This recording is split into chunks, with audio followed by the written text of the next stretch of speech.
Bismillahirrahmanirrahim. Assalamualaikum warahmatullahi wabarakatuh. Waalaikumsalam warahmatullahi wabarakatuh.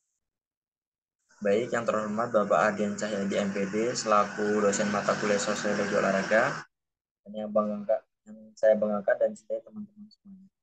Alhamdulillahirobbilalamin. Wassalatu wassalamu ala asyrofil anbiya'i wal mursalin wa ala alihi washabihi ajmain.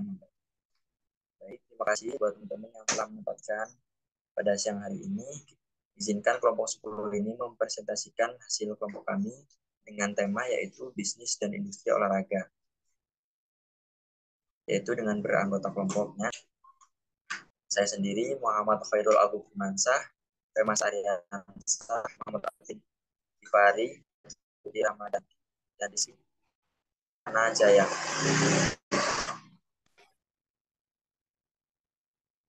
Oke, untuk poin-poin bisnis dan industri olahraga, yang pertama kita akan membahas tentang pengertian bisnis, yang kedua faktor-faktor yang mempengaruhi perubahan, yang ketiga ada komunikasi masyarakat olahraga dan mengelola masyarakat, landasan upaya dalam olahraga, keadaan dan masalahnya, konsepsi pendidikan jasmani olahraga, program pendidikan jasmani dan olahraga, sosialisasi olahraga, dan sudut kegiatan olahraga, pelaku olahraga dan lembaga dalam olahraga.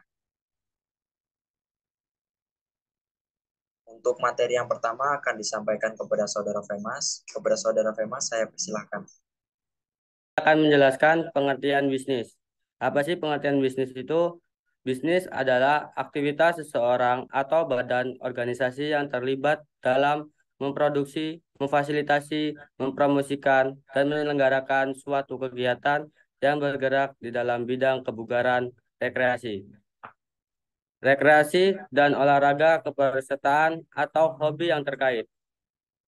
Dan di sini juga ada pengertian industri.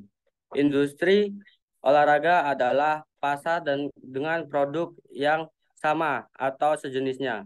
Yang jual untuk membeli atau produksi dapat berupa barang, layanan, orang, tempat, atau ide. Pengertian industri olahraga. Usaha dan produksi ditawarkan kepada pembelinya berupa barang dan layanan atau ide, misalnya kostum yang dipakai untuk kegiatan olahraga untuk event tertentu.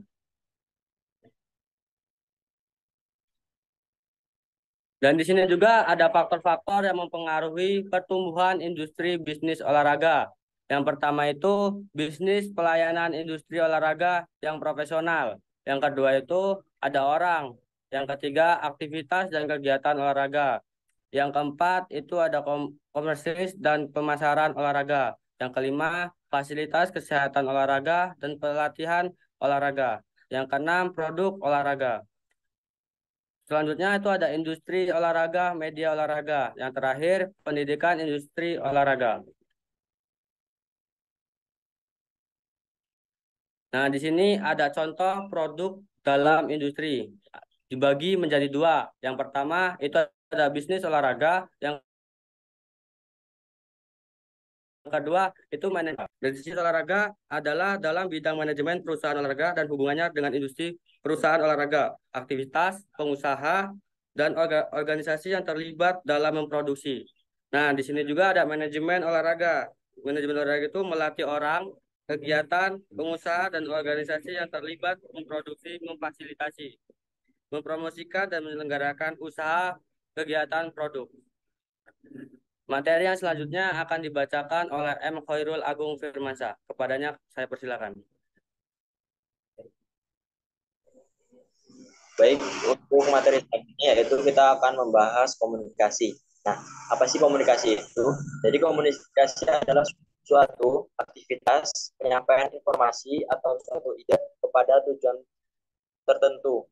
Nah, komunikasi ini sangat penting dalam olahraga, yaitu kita dalam berolahraga perlunya komunikasi antar sesama tim untuk menjalin kerjasama. Nah, kita akan membahas tentang sejarah komunikasi. Nah, komunikasi pertama kali ditemukan oleh Samuel Morse, yaitu apa komunikasi. Nah, Samuel Morse ini menemukan alat komunikasi yang dinamakan yaitu telegraf. Nah, telegraf ini suatu alat untuk menyampaikan pesan suara melalui kabel.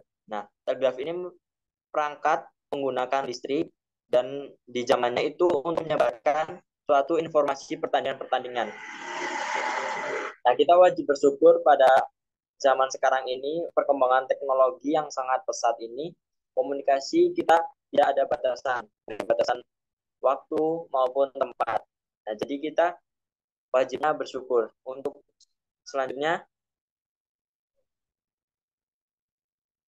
itu ada materi masyarakat olahraga dan mengolahragakan masyarakat. Yang dimaksud yaitu olahraga masyarakat menciptakan perubahan sosial secara sengaja dengan sasaran individu dari suatu masyarakat yang kurang mempunyai kebiasaan berolahraga.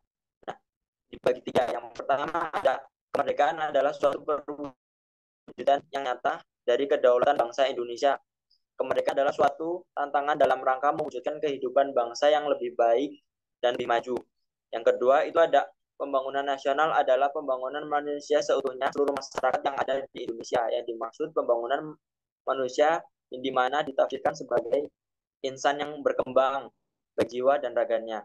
Yang ketiga itu olahraga mampu memberikan sumbangan yang efektif bagi pertumbuhan nilai-nilai pokok manusia yang merupakan landasan utama perkembangan suatu bangsa tersebut. Untuk materi selanjutnya sampaikan kepada Zakia. Baik, di sini saya akan melanjutkan materi dari Khairul, yaitu landasan. Pengertian landasan. Dalam bisnis dan industri olahraga, landasan dalam bisnis dan industri olahraga mengacu pada prinsip-prinsip, konsep, dan elemen-elemen penting yang menjadi dasar atau fondasi dalam mengelola dan mengembangkan bisnis di sektor olahraga. Landasan tersebut mencakup berbagai aspek seperti manajemen, pemasaran, keuangan, hukum, dan pengembangan bakat. Dengan memahami dan menerapkan landasan ini, organisasi olahraga dapat mencapai keberhasilan operasional dan pertumbuhan yang berkelanjutan. Landasan dibagi menjadi tiga, yaitu landasan ideal, landasan konstitusional, dan landasan operasional. Landasan ideal adalah kerangka kerja atau prinsip yang mengarah pada keberhasilan jangka panjang, pertumbuhan berkelanjutan, dan keberlanjutan dalam industri olahraga. Landasan ideal ini melibatkan aspek-aspek kunci yang dapat mempengaruhi keberhasilan bisnis dan industri olahraga secara menyeluruh. Selanjutnya ada landasan konstitusional. Dalam bisnis dan industri olahraga merujuk pada prinsip dan hukum yang mengatur kegiatan olahraga di tingkat konstitusional. Ini melibatkan kerangka hukum yang diterapkan oleh pemerintah atau badan pengatur yang mempengaruhi operasi, regulasi, dan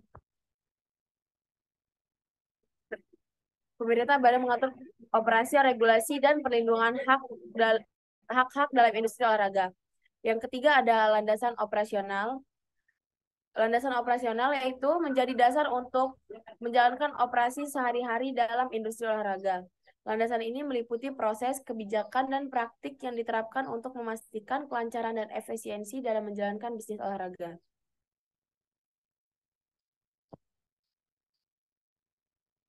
Selanjutnya yaitu upaya dalam olahraga. Upaya dalam olahraga dibagi menjadi dua, yaitu memasyarakatkan olahraga dan mengolahragakan masyarakat. Memasyarakatkan olahraga yaitu usaha sadar dan sistematik melalui promosi dan informasi dalam rangka pendidikan untuk menanamkan kesadaran warga masyarakat tentang pentingnya arti dan fungsi nilai keolahragaan. Yang kedua yaitu mengolahragakan masyarakat, yaitu usaha, sarana, dan sistematik melalui berbagai program pendidikan jasmani dan kegiatan olahraga yang terarah supaya pendidikan jasmani dan olahraga dirasakan oleh masyarakat sebagai kebutuhan hidup sehari-hari. Lanjut, Pak.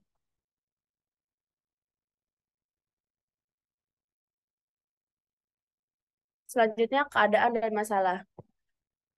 Dalam konteks bisnis dan industri olahraga, keadaan dan masalah merujuk pada situasi atau kondisi yang mempengaruhi operasional, pertumbuhan, dan kesuksesan suatu organisasi atau perusahaan dalam industri olahraga. Saya kembalikan ke moderator. Baik, untuk materi selanjutnya akan disampaikan kepada Alvin. Silakan. Oke, selanjutnya di sini saya akan menjelaskan materi tentang konsepsi pendidikan jasmani dan olahraga. Pendidikan jasmani dan olahraga bukanlah soal jasmaninya saja, adapun menyangkut masalah manusia seutuhnya. Adapun manusia seutuhnya dapat ditafsirkan sebagai insan yang perkembangan jasmani dan mental spiritualnya secara keseluruhan mendapat pertimbangan, perhatian, sehingga ia menjadi suatu pribadi yang sehat jasmani dan rohaninya yang berpartisipasi secara aktif dan konstruktif dalam kehidupan. Dan pendidikan jasmani dan olahraga merupakan suatu bentuk pendidikan perorangan dan kelompok masyarakat yang menggunakan peningkatan dan pemanfaatan kapasitas fisik manusia. Salah satu alat dan cara belajar mengenal dirinya sendiri adalah dalam salah satu alat dan cara belajar mengenai dirinya sendiri dan dunia sekelilingnya, dan oleh karena itu mempengaruhi sikapnya serta persepsinya tentang dirinya. Next slide.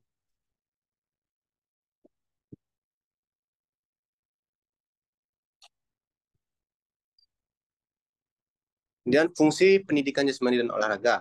Yang pertama, perkembangan dan pertumbuhan kesegaran jasmani, kesehatan, dan ketangkasan. Kemudian yang kedua, meningkatkan pengetahuan kecerdasan.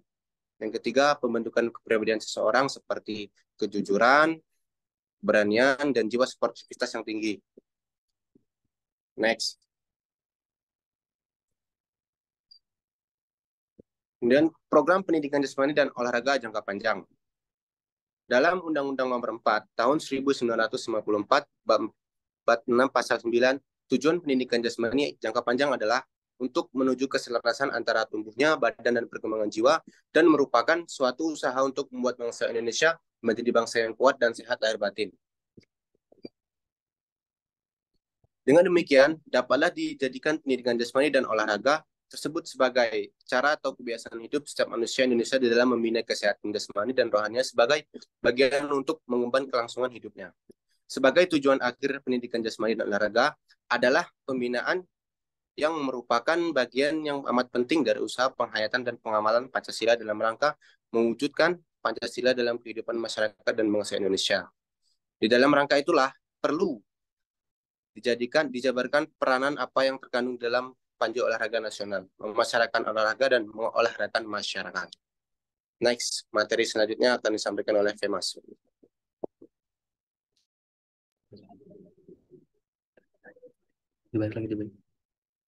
Di sini saya akan menjelaskan tentang sosiologi olahraga. Sosiologi olahraga itu dibagi menjadi 5. Yang pertama itu penerbitan seperti buku. Yang kedua, media massa seperti surat kabar. Yang ketiga, himbauan atau anjuran. Yang keempat, tes kesegaran jasmani. Kelima, lembaga penunjang pendidikan formal. Nah, di sini juga ada sudut kegiatan olahraga massal. Yang pertama itu ada pendidikan jasmani, lanjut ke olahraga khusus, olahraga profesional, dan di sini ada olahraga prestasi, olahraga kreasi, dan olahraga tradisional. Di sini ada pelaku olahraga, pelajar, mahasiswa, atau pemuda. 1. Olahraga balita, 2. Pelajar, 3. Mahasiswa, 4. Pemuda. Di sini ada karyawan pegawai, wadah pembina olahraga dan seni bagi karyawan, lembaga pemerintah atau non-pemerintah. Warga masyarakat, 1. KONI, 2. Bapopi, 3. Karang Balita, 4. Karang Taruna, 5. Desa, Rukun Desa. Lembaga dalam olahraga itu ada 14. Yang pertama itu pemerintah pusat atau daerah, Depdikbud. Yang kedua itu ada Depdagri, Departemen Dalam Negeri. Yang ketiga itu Departemen Penerangan. Yang keempat itu Depskes, Departemen Kesehatan. Yang kelima itu ada Dephankam, Departemen Keamanan. Yang keenam itu ada Dephub, Departemen Hubungan. Yang ketujuh Departemen Perindustrian. Yang ke-8 Kantor Menteri Muda Urusan Wanita. Yang ke-9 itu ada LIPI, Lembaga Ilmu Pengetahuan Indonesia. Yang ke-10 itu masyarakat. Yang ke-11 KONI, Komite Olahraga Nasional Indonesia. Yang ke-12 itu ada Pramuka. Ke-13 KNPI, Komite Nasional Pemuda Indonesia. Yang ke-14 adalah Bakpopi, Badan Pembina Olahraga Profesional Indonesia. Saya balikan kepada moderator. Baik, terima kasih materi. Untuk selanjutnya kita akan menjawab tanya selanjutnya.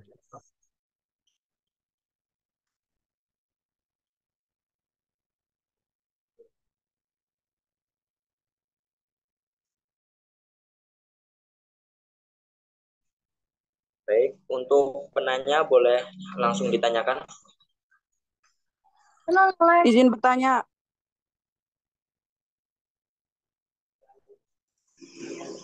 Irul izin Anak bertanya.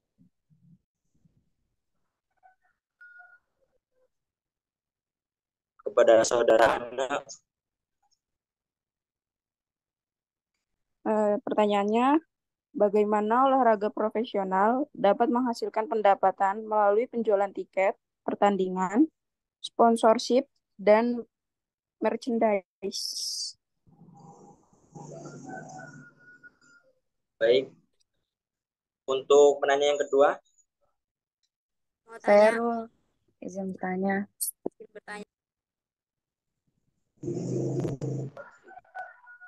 Sina. Udah belum?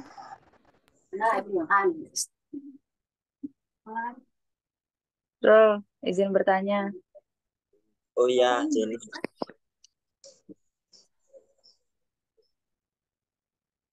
Udah? Ya, udah, silakan. Jelaskan apa yang dimaksud dengan peran sponsor dalam industri olahraga dan berikan contoh bagaimana sponsor dapat mempengaruhi sebuah acara olahraga. Oke, baik. Terima kasih Jenny atas pertanyaannya. Selanjutnya pertanyaan terakhir. Ya. Cinta. Ini tadi bahas bisnis olahraga ya. Kan banyak bisnis yang bergerak di bidang olahraga kayak penjualan alat, terus kok cetak sih? Bikin jersey gitu kan, Rul. Nah, dalam menjalankan bisnis ini pasti tidak selalu berjalan dengan mulus. Pasti ada rintangan dan persaingan antar pebisnis lainnya. Nah, bagaimana sih caranya agar bisnis yang sedang kita jalankan ini bisa tetap eksis dan dikenal meskipun banyak saingannya gitu di bidang olahraga? Baik, itu aja, Cinta. Iya, Irul. Baik, beri waktu untuk mencari jawaban.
Di sini saya akan menjawab pertanyaan dari Jenny Ramawati.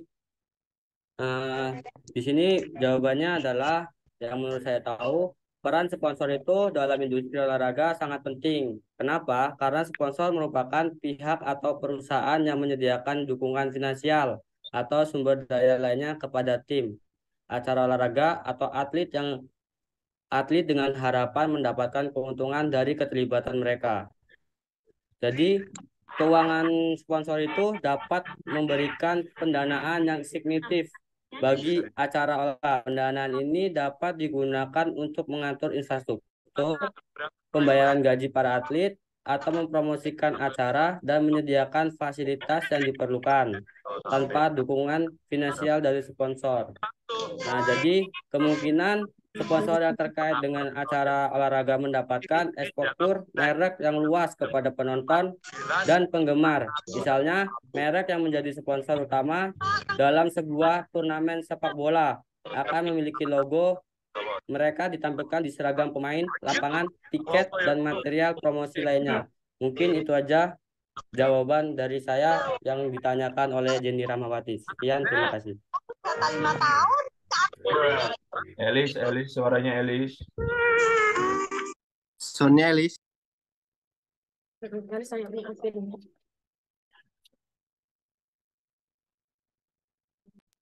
Izin menjawab pertanyaan dari Sinta.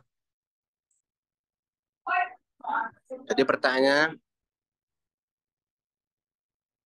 dalam menjalankan bisnis pasti tidak selalu berjalan mulus, pasti ada rintangan, persaingan antar pebisnis lainnya. Nah, bagaimana sih caranya agar bisnis yang dijalankan bisa tetap eksis dan dikenal meskipun banyak bisnis-bisnis lain yang bermunculan dengan kualitas barang-barang yang lebih bagus? Nah, jadi yang pertama, kita mengikuti perkembangan pasar. Jadi kita dapat memanfaatkan teknologi sebagai media penjualan yang baik untuk promosi maupun mempunyai toko online, karena di zaman sekarang ini perkembangan teknologi yang sangat pesat. Kemudian yang kedua, ketahui keinginan konsumen. Kita harus mengikuti tren dan yang masih booming dan melayani kemauan konsumen dengan baik sehingga konsumen puas akan produk yang kita jual. Kemudian inovatif. Jadi sebagai pebisnis harus mempunyai kreativitas yang tinggi, mempunyai pilihan yang banyak baik model maupun warna.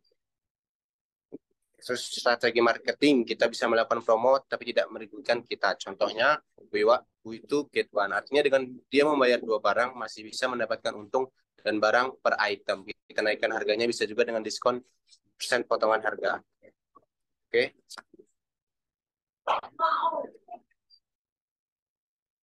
Kasih Apin. Oke, saya di sini akan menjawab pertanyaan dari Relana. Pertanyaannya, bagaimana olahraga profesional dapat menghasilkan pendapat melalui penjualan tiket, pertandingan, sponsorship, dan merchandise. Olahraga profesional dapat menghasilkan pendapatan melalui penjualan tiket pertandingan itu menghasilkan pendapat yang signifikan melalui penjualan tiket pertandingan kepada penonton. Peminat dan penggemar olahraga membayar untuk menyaksikan pertandingan secara langsung.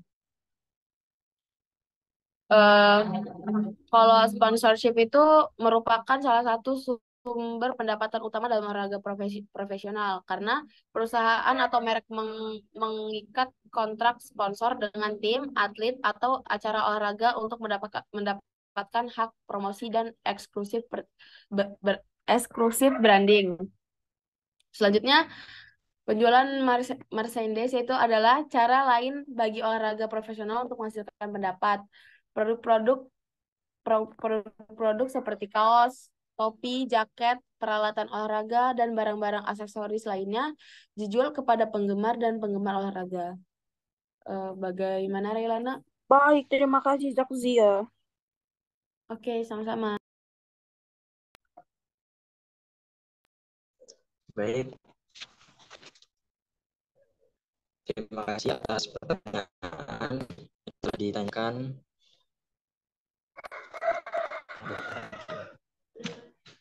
Oke. Baik, sekian presentasi yang saya sampaikan. Bila ada salah saya mohon maaf. Kepada Allah saya mohon ampun. Saya akhiri. Wabillahi taufiq wal hidayah. Wassalamualaikum warahmatullahi wabarakatuh. Waalaikumsalam warahmatullahi wabarakatuh. Waalaikumsalam warahmatullahi wabarakatuh. Terima kasih.